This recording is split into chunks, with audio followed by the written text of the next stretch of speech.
Scullion. And it's an interesting thing. 3 out of the 4 members of Murderers Row have scored. Watch the score.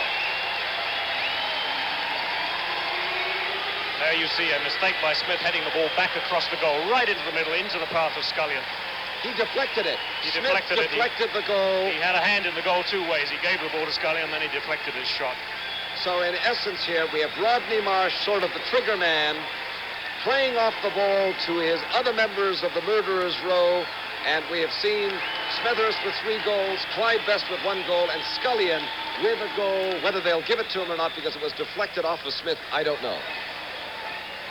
I think that will go to Scullion. We have a substitution for Tampa, another one. Smethurst, the goal-scoring hero, has gone off. Joey Fink, who used to be a New York Cosmos player, has come on. Another American, All-American from New York University. Fine little player. This is Fink running for the ball now, not getting it. What a show Tampa Bay's Rowdies have put on for their hometown fans. They've played brilliantly this afternoon, no question about that. New York have found themselves in a lot of trouble. Talking about hometown fans, Siega with the ball. That was Field. Correction. Clements. Garbett. This is Siega.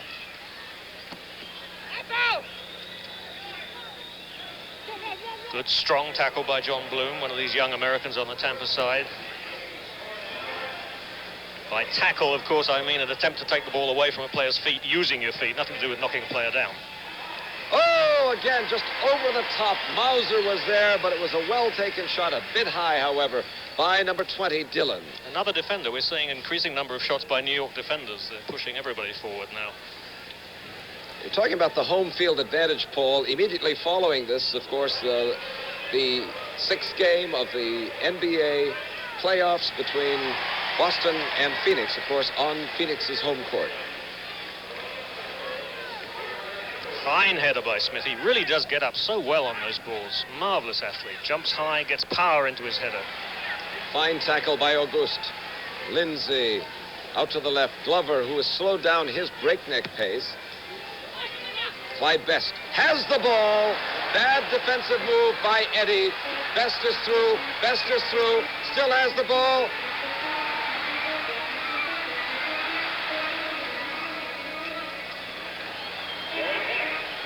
And a corner kick.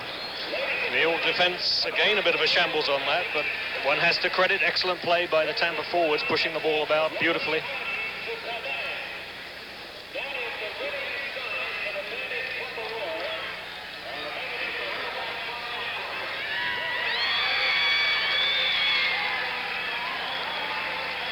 I want to give our special thanks to field operations engineer Artie Tin, production advisor from the BBC with us, Alec Weeks, also from the 2 clubs, Jim Trecker of the Cosmos and Francisco Marcos, Charles Seredensky and Marty Rotberg, Tom Meredith, all from the host team Tampa Bay Rowdies for this weekend.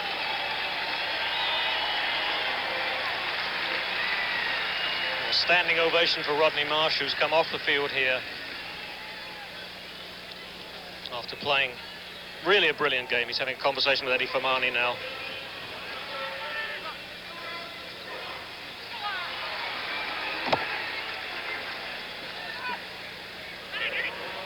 Tampa Bay dominating the game with an early lead in that first half, going into the showers or the halftime, 3-0. Overlapping run on the left side. And a ball, dangerous ball. Lindsay. I cannot understand what Rodney Marsh was up to there. He's been taken off the field and he was wandering about on the field there. And I was going to say, well, there's a player yards offside there, but in fact it was Marsh leaving the field, but still on the field of play. He's replaced by number 11, Doug Walker, who's another American player. So we've got 3 or 4 Americans on the field now for Tampa. In the waning minutes of the game, I guess a chance to play in an international, when I say international, a first division match here in the North American Soccer League, and blood their young players for a future season. The ball high, Mauser again, high in the air. Clash of 2 big men there. Canaglio went solidly in. He hit Mauser quite a big thump, but Mauser, those very strong arms of his, holding onto the ball as though it was just a small little tennis ball. Glover again.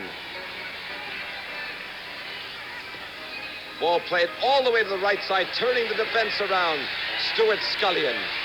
Score of 1 goal, dribble, still has the ball, plays it. Best.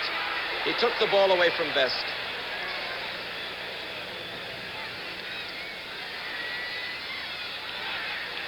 August out to the left side. Doug Wolf plays it across the goal mouth, and Kuykendall is there, but the ever-present Clyde Best lofting into view.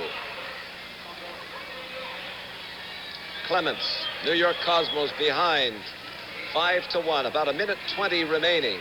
This Clements with maybe New York's last day, but I give credit to Clements. He's had a very industrious game. He's done a lot of hard work out there, and he's had little support, and he's really not got much to show for it, but he's had a very, very hard-working afternoon indeed.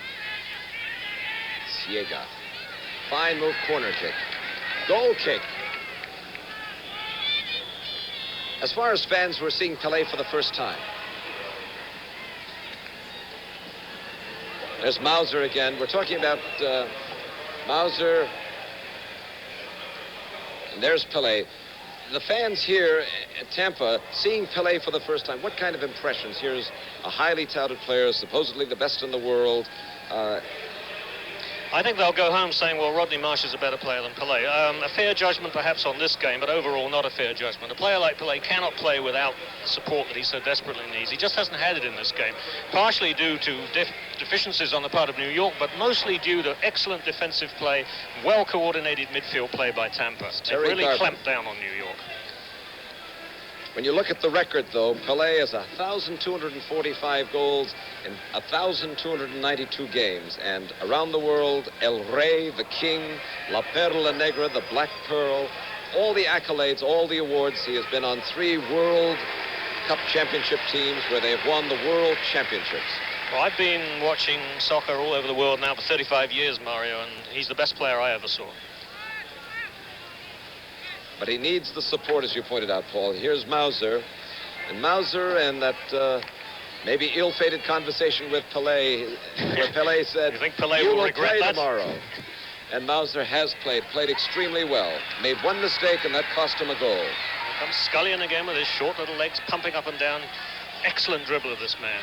Finishes it with an atrocious pass. Well, Pelé will love that.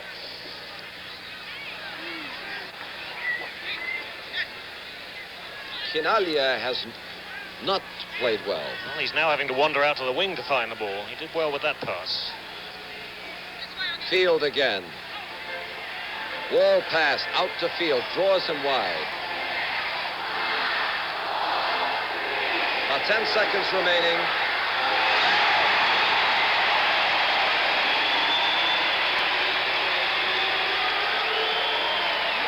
And that's the end of the game, I believe. The referee, and they're switching jerseys. That's the final score. Tampa Bay 5, New York 1, a North American Soccer League game.